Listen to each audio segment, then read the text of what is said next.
For years, Democrats have been lying to Americans. No, of course we won't take your guns, they say. The latest iteration of this lie, it came last week, courtesy of President Obama. He told a gun shop owner, quote, "First of all, the notion that I or Hillary or Democrats or whomever you want to choose are hell-bent on taking away folks' guns, that's just not true. And I don't care how many times the NRA says it." Well, that's not true. On This Week with George Stephanopoulos, Hillary was asked about the Second Amendment. Stephanopoulos, who makes out with Hillary in his spare time, he asked, quote, "Do you believe that an individual's right to bear arms is a constitutional right, that it's not linked to service in a militia?" Hillary answered, quote, "I think that for most of our history, there was a nuanced reading of the Second Amendment." That would be a no, gang. She then added, "If it is a constitutional right, then it, like every other constitutional right, is subject to reasonable regulations." But that wasn't the question. First off, there's no if in the Second Amendment. It exists. It applies personally. It always applied personally. Only completely constitutional ignoramuses would argue that the militia clause makes gun ownership dependent on membership in an organized police force. That's just dumb and historically ignorant. But second, the question of reasonable regulation is a constitutional one. There's no definition of reasonable that Hillary gets to define the boundaries of gun ownership, any more than reasonable regulations of the First Amendment allow Hillary to define the regulations of the First Amendment. To allow her that power would end in the destruction of gun rights. And here's what she said. She said, "I'm going to continue to speak out for comprehensive background checks, closing the gun show loophole, closing the online loophole, closing the so-called Charleston loophole, reversing the bill Senator Sanders voted for and I voted against, giving immunity from liability to gun makers and sellers." Comprehensive background checks require a database of gun ownership, which allows the government to seize your guns. There is no online loophole. If I buy a gun online, it's then shipped to a federally licensed firearms dealer who does a background check on me. And Hillary's notion that gun makers should be liable for a perfectly functioning gun if a bad guy gets a hold of the gun, well, that bankrupts the gun companies the same way that it would bankrupt a car company if you could sue the car manufacturer every time somebody misused a car and got into a car crash. It would effectively bankrupt the car business, and that would effectively bankrupt the gun business. That's Hillary's plan. Hillary doesn't believe in a Second Amendment right to keep and bear arms. She couches it in terms of regulations, but then she won't even say that the right exists in the first place. She wants to reverse Justice Scalia's decision in D.C. versus Heller, which simply said what's obvious, individuals have such a right to keep and bear arms. Of course, Hillary's coming after our guns. There's a reason she has consistently, over and over again, cited gun confiscation in England and Australia as her model. When Obama said to the gun shop owner, gun sales have skyrocketed under his tenure, this is how he defended himself. He said, "I can't be in favor of banning guns. The gun sales skyrocketed." Well, that's silly. The reason they skyrocketed is because we were all afraid he was going to take our guns, so we went out and we bought more of them. That fear is justified under both Obama and Clinton. Watch for gun sales and prices to skyrocket in short order. I'm Ben Shapiro. This is The Ben Shapiro Show. Tend to demonize people who don't care about your feelings. Alrighty, folks, so we have a jam-packed show, and we have to speed through it today as we do every single day. The most jam-packed show in radio/television/internet. So, we begin today with Hillary Clinton. Hillary Clinton is running a horrible campaign. As I've said, it's one of the worst campaigns in the history of American politics. And as I just mentioned, Hillary has basically said now that she doesn't believe in basic Second Amendment rights. So Hillary was asked by George Stephanopoulos, who, as I also said, makes out with Hillary in his spare time. Back in his autobiography, he said in 1996 that he and Hillary had a moment after Bill won re-election in which Hillary looked at George Stephanopoulos and said, "I love you, George." And he looked back at her and said, "I love you too, Hillary." And then they started making out until she realized he wasn't a woman. But in any case, Hillary says that here she's asked by George Stephanopoulos, objective journalist George Stephanopoulos. She's asked by George Stephanopoulos if there is a right to keep and bear arms, and here's Hillary's answer. Do you believe that an individual's right to bear arms is a constitutional right, that it's not linked to service in a militia? I think that for most of our history, there was a nuanced reading of the Second Amendment until the decision by the late Justice Scalia. And there was no argument until then that localities and states and the federal government had a right, as we do with every amendment, to impose reasonable regulations. So I believe we can have common sense gun safety measures consistent with the Second Amendment. And in fact, what I have proposed is supported by 90% of the American people and more than 75% of responsible gun owners. So that is exactly what I think is constitutionally permissible. And once again, you have Donald Trump just making outright fabrications, accusing me of something that is absolutely untrue. But I'm going to continue to speak out for comprehensive background checks, closing the gun show loophole, closing the online loophole, closing the so-called Charleston loophole, reversing the bill that Senator Sanders voted for and I voted against, giving immunity from liability to gun makers and sellers. I think we can stop it there. She's audio deaf. But Hillary Clinton says that she wants your guns, basically. But Donald Trump is lying when he says that she wants your guns. So no, Donald Trump is not lying. She does, in fact, want your guns. She followed that up over the weekend. She was apparently, she hasn't had a press conference in something like half a year. And there's a new report out saying that she doesn't like talking to the press. She tries to avoid the press at all costs. And look at her spokespeople try to run from this problem. Here's Hillary's spokesperson, Brian Fallon, saying she doesn't have any reluctance to talk to the press. We're going to continue to do national press availabilities with our traveling press corps, press conferences sometimes. But you're getting hammered well. for this lack of press conferences. So what's the reason why she's reluctant to give press conferences? There's no reluctance. I think that oftentimes we will do an event at the end of the day, we will do an avail, what would be known as an avail to the people in your business, where she informally comes out after an event is concluded, after she's taken some photos and some selfies, and she'll literally stand there for 15, 20 minutes and answer questions from her traveling press corps, including the embeds from the various networks. And okay, we can in stop terms it there. of a So definition, the truth is that she has spent in the last half year a grand total of 46 minutes on such avails. So Hillary's running a bad campaign. She's running a bad campaign. Everybody knows it. She's a target-rich environment. Bernie Sanders is now threatening that Hillary Clinton isn't going to get his supporters if he drops out, if he finishes up. Jake Tapper asked him about this on CNN. There's chaos in the Democratic Party. What is your message to those people? Obviously, you want their support and you want to be the nominee. Right. But is Bernie or bust a palatable position? Well, I think to answer your question, the idea that I can snap my fingers and have millions of supporters kind of march in line, that is not what our effort is about. I think if I am not the nominee, and we're going to fight to become the nominee, it is Secretary Clinton's job to explain to those people why she should get their support. And that means she's going to have to address their needs.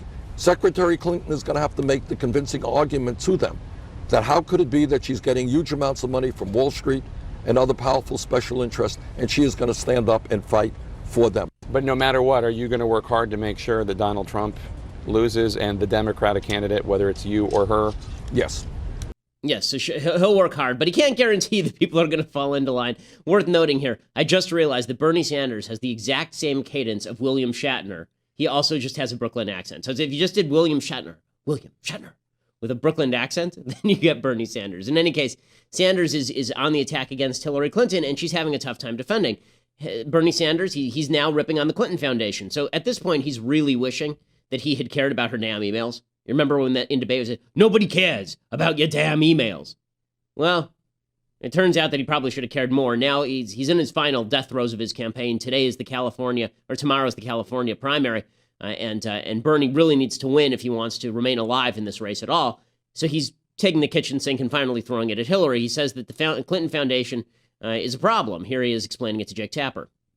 There are those who say that there's something inherently wrong with an American charity, especially one with ties to a Secretary of State, taking money from the Saudis and other foreign governments that don't represent our values. Is that a fair criticism? Yes, it is. It is. If you ask me about the Clinton Foundation, do I have a problem when a sitting Secretary of State and a foundation run by her husband collects many millions of dollars from foreign governments, governments which are dictatorships? You don't have a lot of civil liberties or democratic rights in Saudi Arabia. You don't have a lot of respect there for opposition points of view, for gay rights, for women's rights. Do I have a problem with that? Yeah, I do. You think it creates an appearance of conflict of interest? Yeah, I do. And Bill is having a tough time answering this. So here's Bill Clinton trying to defend his wife, Bill looking like a walking corpse, on Bloomberg here, being asked about the Clinton Foundation and Bernie Sanders' critique. ExxonMobil has said that they are not going to sponsor CGI this year. Is this because of the funding controversy? Well, I think they don't want to be involved in politics. They don't think we were ever political. There's never been a more, I don't believe, foundation with a prominent political person involved in it like me. They've been more non-political. I've had George and Laura Bush here, Mitt Romney, John McCain, and Sarah Palin came. I've got all these. Rupert Murdoch and his son and his foundation have given money to us, along with Mayor Bloomberg. We just saw problems. But a lot of there are people who just don't like bad press.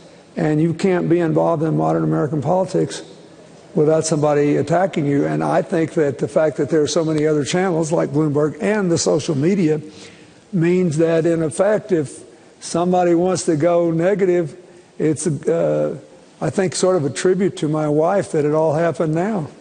And we've got all this, all the social media and the alternative ways of communicating. And I think in the end, the foundation will stand or fall on the work it does. Okay, so Bill Clinton you're right. I mean, he's starting to look more and more nutty out there, and you can see him watching the lesbian pornography in his head. I mean, there's nothing going on in there. He's like, I can't believe I'm being trotted out for this. So it's a bad week for the Hillary Clinton campaign. And it's a worse week because at the end of last week, we didn't have a chance to talk about this, there were a bunch of riots in San Jose. So Trump speaks in San Jose, and here's a little bit of what it looked like in San Jose with people going nuts and beating up Trump supporters in San Jose. Trump was speaking inside an arena there. Mexico and still have the land. Did you know that California used to be Mexico? In California, Mexico today!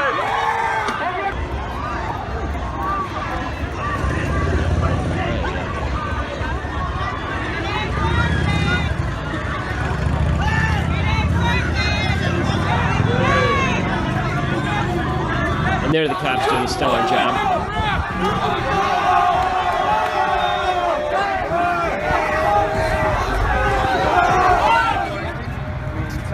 Come here. It looks like you're good. Yeah, you should be good. You didn't say anything to anybody? You were just walking out, or what? I was walking out with our Trump sign. They grabbed my Trump sign and started following me, saying I was like a racist. Yeah, so you literally didn't say anything to provoke them at all? I was just like, yeah, Trump, Trump.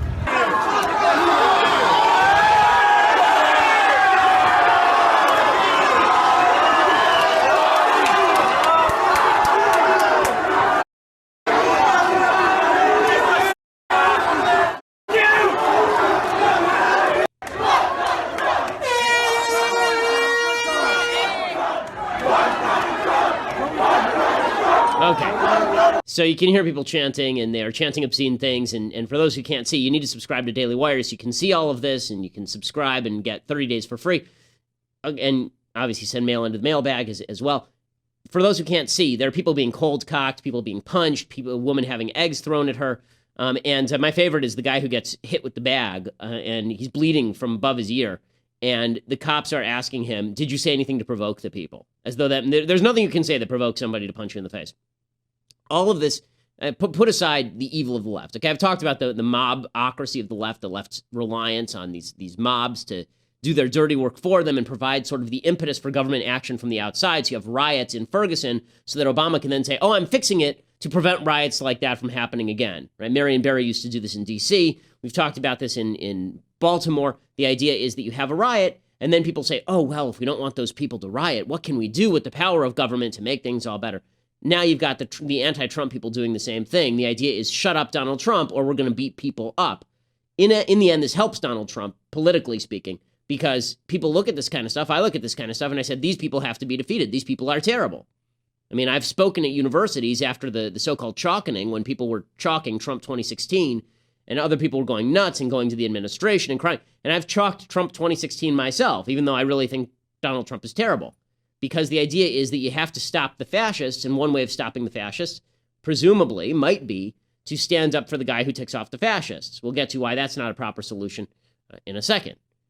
Okay, so Bernie Sanders has to come out and tell the supporters to knock off the violence. And again, all of this puts Trump in the catbird seat politically, because if the left is seen as violent, then people want somebody who's going to come in and restore law and order. And the left is violent. The left is terrible. People who are saying, by the way, we'll get to this in a second, but people who are saying that Trump brought this on himself or brought it on his supporters, that's not how free speech works, gang.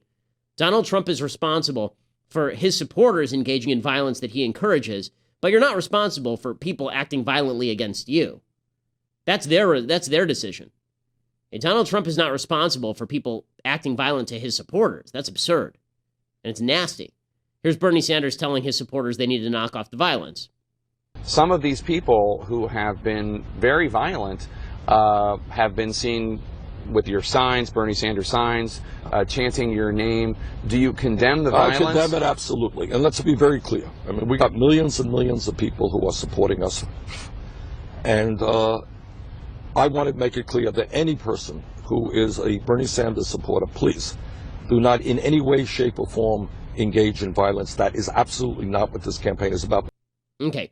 He would go on to knock on Trump, to blast Trump, but that part is correct.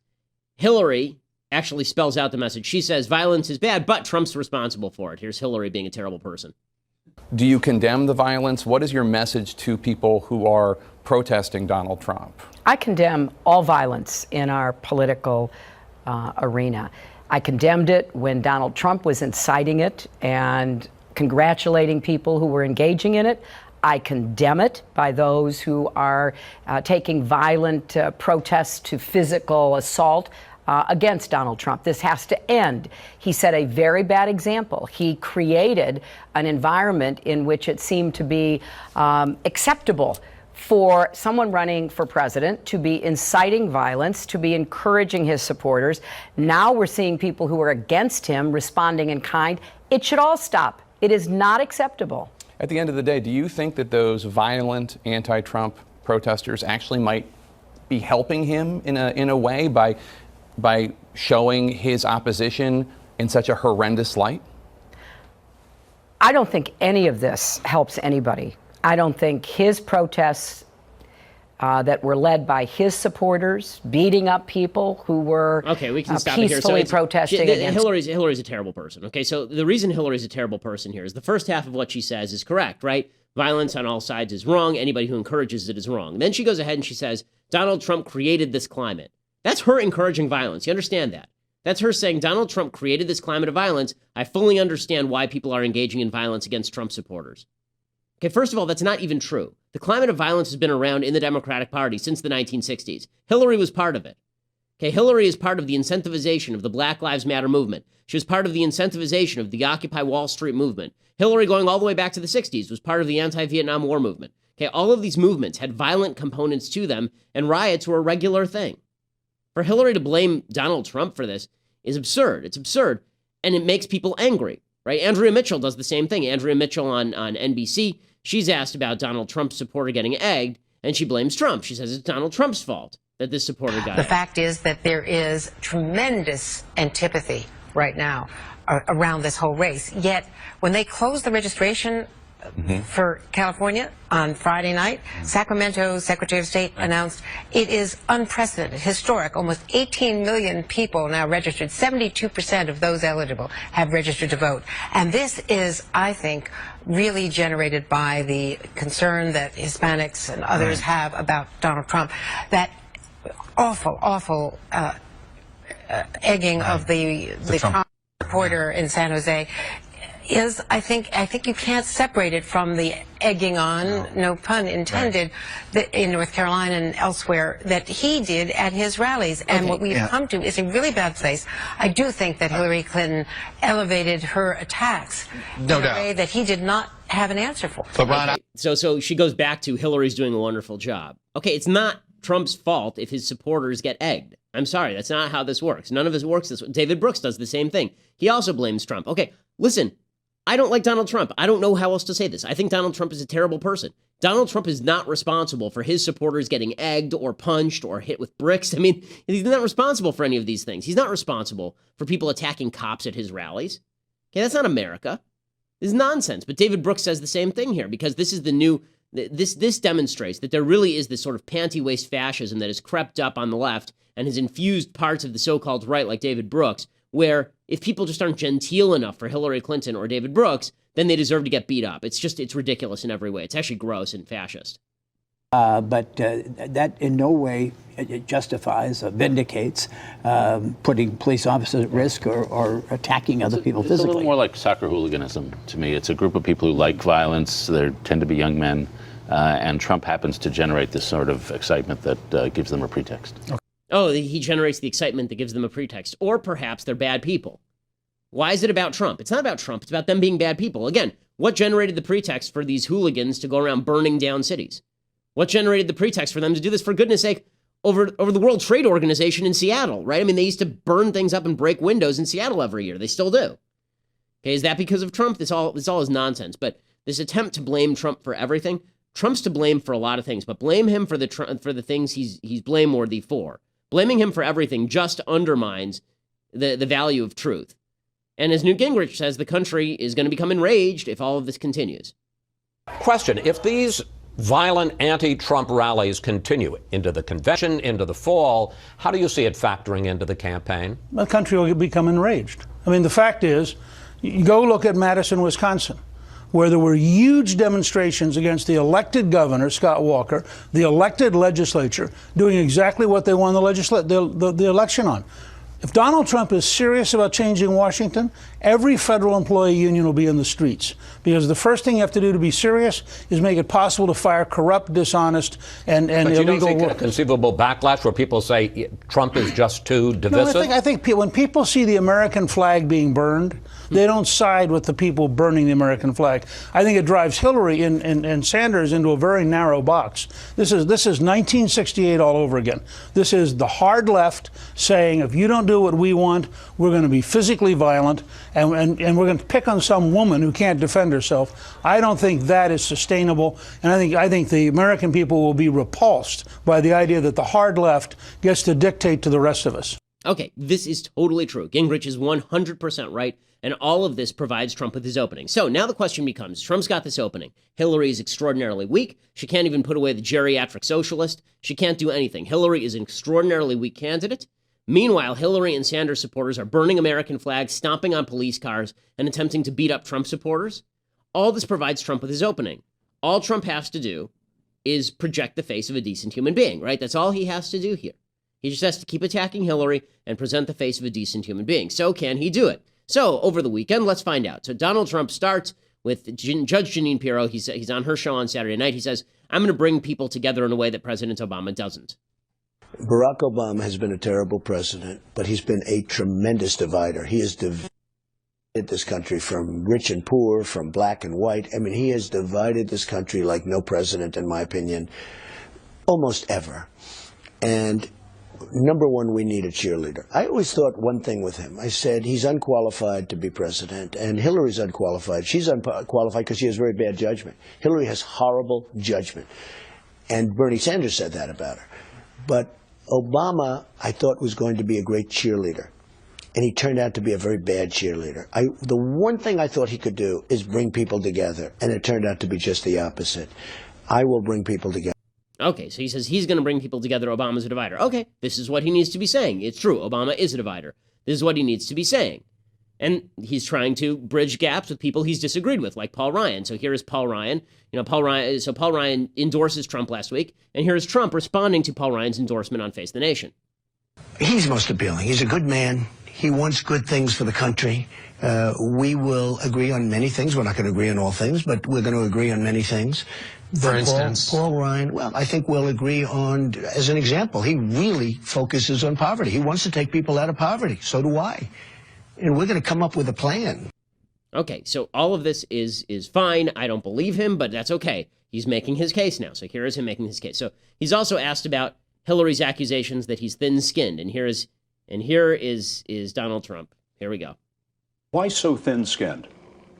I don't like lies. I don't mind a bad story. If you did a bad story on me for 60 minutes, if it were a fair story, I wouldn't be thin-skinned at all. Some of the media is among the worst people I've ever met. And I mean, a pretty good percentage is really a terrible group of people. They write lies, they write false stories, they know they're false, it makes no difference.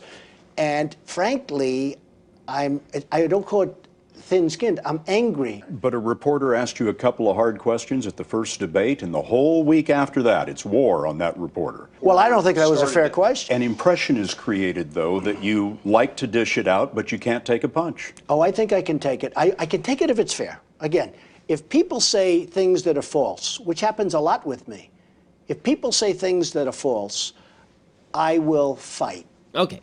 Harder than anybody. So he says he's not thin-skinned. In fact, he has the most beautiful skin. I mean, there's no pores in it or anything. You can see it's just a magnificent skin. It's the greatest skin anybody's ever had. It's skin that was made straight from God. It's amazing skin. Okay, so this is, again, Trump making his case. He's not thin-skinned. He's very fair to everybody. He's going to make nice with Paul Ryan. He's going to be a uniter. And then we start to get a little bit dicey. So he's asked specifically about his foreign policy. He said before he was against the invasion of Libya under Hillary Clinton. And then he's quoted saying he was for the invasion of Libya, and here's Trump flip-flopping on it. This is one of the things that confuses some people about your positions, though. You said you weren't for intervention, but you were for intervention in Libya. I didn't mind surgical, and I said surgical. You do a surgical shot, and you take them out. But I wasn't for what happened. Look at the way it's, I mean, look at with Benghazi and with all of the problems that you've had, it was handled horribly. That's not the way it's supposed to be. Since then you've said you were never for intervention. So I was never for a strong intervention. I could have seen surgical where you take out Gaddafi and his group. Here's the part where it really goes bad. So all of this is Trump just being, this is the best version of Trump, right? What we saw in the last 3 clips, best version of Trump. He's a uniter. He's going to bring people together. Even when he says he's sort of pro the Libyan invasion, he's sort of anti the Libyan. Okay, fine. So he doesn't know what he's talking about. But at least he's not starting riots. At least he's not creating violence. At least he's not back to the guy who's saying that he wants to pay people who punch protesters at his rallies. Right? This is good Trump. This is Jekyll and Hyde. This is Dr. Jekyll right here. And then we get Mr. Hyde. And here is where Trump is off the reservation. So he finally has this opening. As I say, Hillary's a terrible candidate. He's got riots against him. The opposition is lining up. They're looking bad. And then Donald Trump can't stop himself. He has no capacity to stop himself. So he's asked about his comments that we spoke about last week about this judge and his Trump University case. And a couple of quick notes going into what we're about to talk about. There are 2 arguments that have been made for Donald Trump by people who are conservative. One is Donald Trump is capable of change. The other is Donald Trump is somebody who ought to, is somebody who will listen to his advisors, right? This is the shtick. That 1, he's capable of change. 2, he's going to listen to his advisors. What you're about to see is that Donald Trump is capable of neither. And this generates an enormous amount of headache for Republicans, for conservatives, for everybody, because Trump has no sense. It just, he's going to lose this election, and he's going to lose this election because he has no discipline and because he's not a very good person. Here's Donald Trump being asked about labeling a judge Mexican for no apparent reason. Isn't there sort of a tradition, though, in America that we don't judge people by who their parents were, where they came from? I'm not talking about tradition. I'm talking about common sense, okay? He's proud of his heritage, and I think that's great that he's proud of his heritage. But you're saying it's a barrier to him doing his job. Oh, he's not giving me fair. He's not treating me fairly. And you think it's not because, of where his parents came from? They go before the judge and he lets her out? Well, he can let her out, but you have to dismiss the case. Yeah, I guess I'm just still confused what his Mexican parents have to do with that. Excuse me. I want to build a wall. I mean, I don't think it's very confusing. Well, has nothing to do with anything except common sense. You know, we have to stop being so politically correct in this country, and we need a little more common sense, John. And I'm not blaming. I'm proud of my heritage. We're all proud of our heritage. But I want to build a wall. Okay, so let me get this straight. So racism is common sense now, because here's the problem. There's a difference between saying there's legit criticism of this judge. This judge is a member of the La Raza legal board, or whatever it is, the La Raza Legal Council. And what that is not National Council of La Raza. That's a different thing. But La Raza Legal Council is basically like the Hispanic advocacy group in the Los Angeles, in the California bar. There's a Jewish one, there's a black one, there are all sorts of these things. This particular one happens to be very much in favor of the quote-unquote rights of undocumented immigrants. If Trump cites that, we don't have a problem here.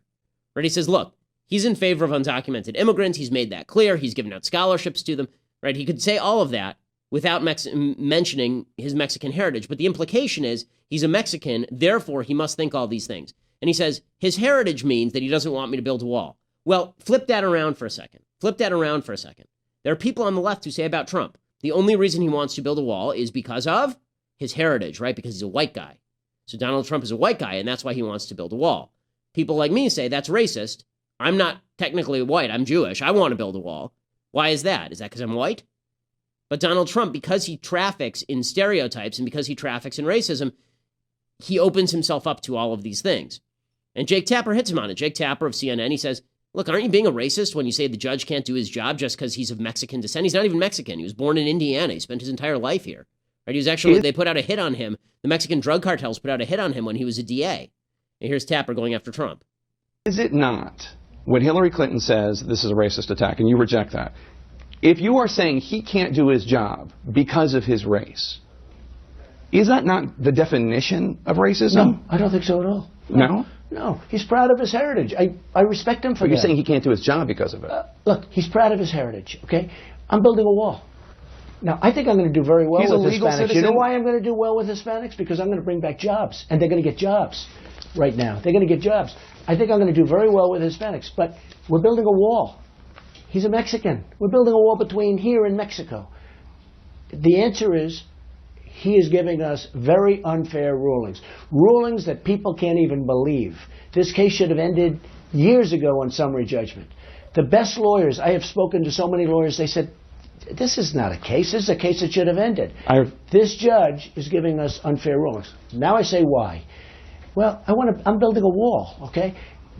And it's a wall between Mexico, not another country. But he's not from Mexico. In my opinion, he's from Indiana. He's Mexican heritage, and he's very proud of it.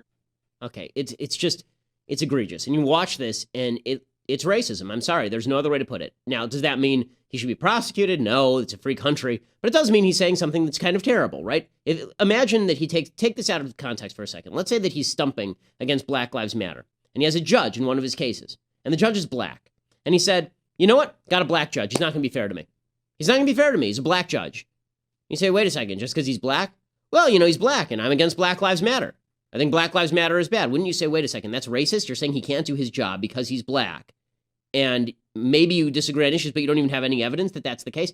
It would be so easy for Trump not to be a racist here, but he does it anyway. And we're now being told that he has no capacity to back off of it. So what's amazing is, again, there are two things. One, there was the argument, Reince Priebus said, Trump needs to evolve. Donald Trump needs to evolve. He needs to change, is what Reince Priebus, the head of the RNC, said. Not going to happen.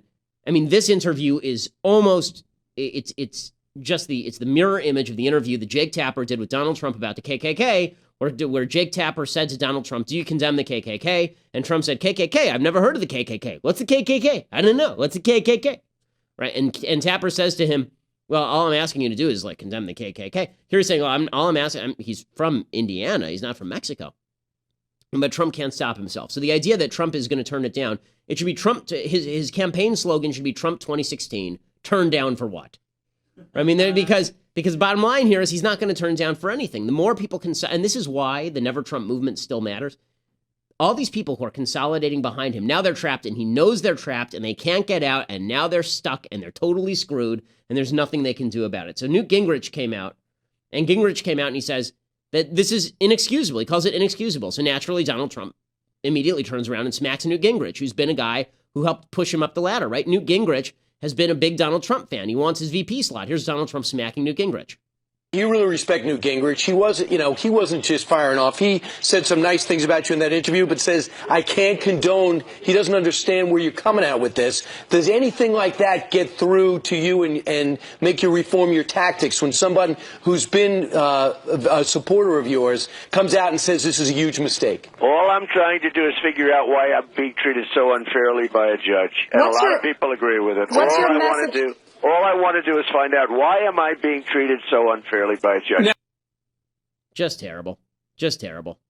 I mean, it's just so he goes after Newt Gingrich. So much for the idea that his advisors are going to control him. Remember that? On foreign policy, on domestic policy, on judges? His advisors will tell him what to do. Don't worry. It'll all be okay. His advisors will tell him what to do. There are people like me sitting outside going, I don't trust this guy. Prove it to me. But once you've bought in, once you're on the Trump train, even if you say he's just the lesser of two evils, now you own him. Okay, you broke the Republican Party, you bought the Republican Party. Mitch McConnell, Senate Majority Leader. Okay, he's asked specifically about Trump's racist comments. Watch as Mitch McConnell, I mean, he already has the turtle look to him. Watch as he tries to crawl back into his shell. Do you worry at all that your nominee now, Donald Trump, will do to Latino voters what Barry Goldwater did to African American voters? I do. I do. And I think that the attacks that he's routinely engaged in, for example, going after Susana Martinez, the Republican governor of New Mexico, the chairman of the Republican Governors Association, I think was a big mistake. I mean, what he ought to be doing now is trying to unify the party. And I think attacking people once you have won is a time, if you can, to be gracious and try to bring the party together. So I don't agree with everything Trump says or does, but I do know that we now have a choice between two very unpopular candidates, very unpopular. You've picked Donald Trump. I do, because I know for sure he won't be 4 more years just like the last 8. He will be a change. Hillary will continue the policies of this administration, which I think have been very bad for the country. And so, and she'll pick the next Supreme Court justice. Okay, and Tapper asks him consistently, is it racist? Is it racist? Is it racist? And he keeps saying, well, it's not something I like. It's not something I like. Yeah, well, you're stuck with it, and you don't have any impact on Trump. Trump runs the show, and you're just on board of this motorboat, this out-of-control motorboat. So enjoy yourselves. The media, meanwhile, they've now decided that they are going to go after Trump hard. Now, we knew this was coming, right? Who could have predicted, except for me every single day on this program, who could have predicted that the media would have treated Donald Trump with kid gloves up to the general election and then flipped on Trump and decided that he was the worst person ever after elevating him to the nomination, after demonstrating that Republicans really are their id. There's the id, the ego, and the superego. The id is the animalistic side of yourself. After demonstrating that Trump is the Republican id and that our id really is this kind of xenophobic, nasty guy, now they're going to turn on him. So Joe Scarborough, who helped elevate Donald Trump, really helped elevate Donald Trump, was just licking Donald Trump's posterior this entire election cycle. Joe Scarborough, now he's determined that he cannot in good conscience support Donald Trump. It's just absurd.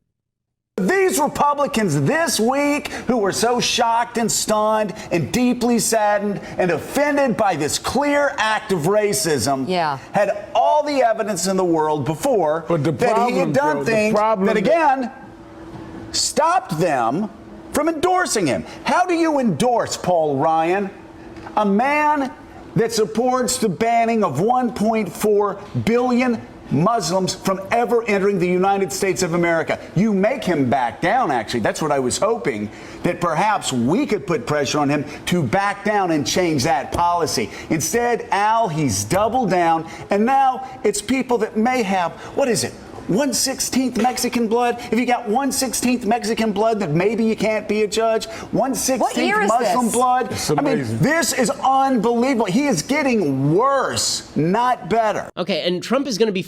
here's the thing. This part doesn't hurt Trump, because these people are terrible, okay? They're terrible. He's speaking to Al Sharpton, who has started race riots, for God's sake. He's speaking to a man who has called Jews diamond merchants, okay, who falsely smeared a white DA for not raping a black girl, right? Al Sharpton's the one that Scarborough's talking to. And here's Scarborough lecturing us all. Here's Scarborough lecturing us all about how Donald Trump is unacceptable. Okay, Donald Trump, here's Joe Scarborough, April 1st. Hat tip to Jim Garrity at National Review on this. This is a quote from Joe Scarborough, April 1st. You ready for this? Here it is. Joe Scarborough writes, "What is most astonishing is the rising level of rage among Trump's political enemies from inside the Republican establishment. Many of my conservative friends are sounding as arrogant, as unmoored, as left-wing pundits let loose on MSNBC during the Bush years." And then he says, it basically comes out and endorses Trump, essentially. And now he's saying, no, it's just terrible. It's just terrible. This is just to show that all these people are so dishonest, it leaves room for Trump. So Trump has an opening. He fills it with his own stupidity and racism. And again, I've been very cautious all the way through this election cycle. I've always said that Donald Trump flirts with racists, but I've never called him a racist. What he said here is a racist thing to say. Okay, it is. That doesn't make it as bad as riots, by the way. And here's the other point. Donald Trump is the natural side effect. They want to say that violence at Donald Trump rallies is the side effect of Trump. Okay, Donald Trump is the natural side effect of a left that has generated race-based violence for my entire lifetime. Right? Donald Trump is just the reactionary side to that. Okay, the left can be as racist as it wants to be. And if the right is racist like Trump, then it's the end of the world. According to these folks. Okay, Bernie Sanders tweeted out earlier today. He tweeted out that he thinks that police forces should be diverse so they reflect the communities they police. What he means by that is only black people should police black communities. That's racism, gang. But the left completely ignores it. The left completely ignores that they're talking to Al Sharpton, an actual racist. They completely ignore that Barack Obama is a racist, that Hillary Clinton says racist things. Right? They ignore all of this because they're on the left. When it comes to Trump, then all of a sudden, it's the worst thing in the world. In my view, it's the worst thing in the world all the way around. Now, this is why I say the answer to the fascism of the left, the mobocracy fascism of the left, isn't to vote for somebody like Donald Trump, who has many of those same inclinations. That's not the solution. And if you think you're saving the country from something worse by corrupting the only other party in America, that seems like a foolish hope to me. I mean, Mitch McConnell he's forced on national TV to say, he's asked, should the party of Lincoln embrace racism? And Mitch McConnell says the party of Lincoln needs to win. And if that's what the party of Lincoln is, then it's not worth saving. If the party of Lincoln is just the party of the Democrats, just a little bit less so, then what exactly are we fighting here? So if all this is depressing, and if you're depressed by all of this, don't worry, I'm depressed by it too. It's okay, we'll get through it together. It is a very depressing news cycle. And I'll talk a little bit tomorrow about where I think all of this is going, where it came from and where all of this is going.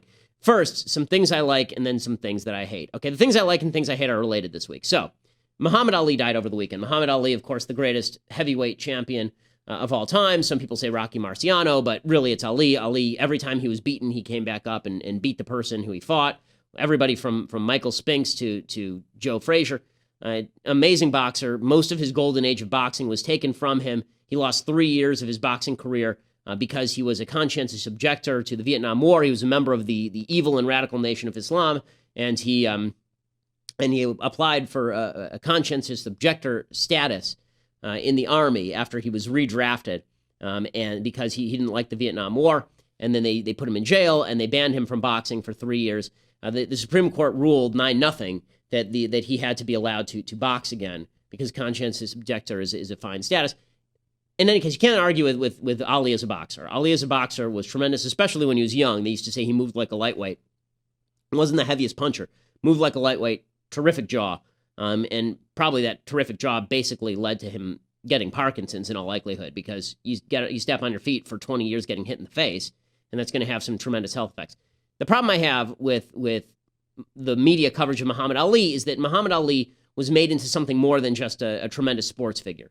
And a transformational sports figure, because whether you like the trash talk or you don't like the trash talk, whether you like the spiked football in the end zone or you don't, whether you like the showmanship in sports or not, Ali was the foundation of that. Ali was the showman. That's what he did. He's the one who's responsible for probably the direction of modern sport more than any other figure. If that isn't enough, and it isn't for the media, they've turned him into a cultural figure as well. They've tried to turn him into a political hero. And this is where I object. So, a couple of things that I like. First of all, really, really good book called Ghosts of Manila by Mark Cram. Really terrific book about the fights between Muhammad Ali and Joe Frazier, and really traces Ali's entire life in this book. And it really is a terrific, terrific book. Not very long. You can get it on Amazon. Really is good. They made a documentary, not really out of this book, but around the same subject matter, called Thriller in Manila. HBO did this documentary. It was from the perspective, really, of Joe Frazier. And it's worth mentioning here. I'll go through some of the stuff about Muhammad Ali that's problematic in a second. Here's the documentary. You should check it out. You can see it on YouTube. Thriller in Manila. All knees shall bow when I get the gorilla in Manila.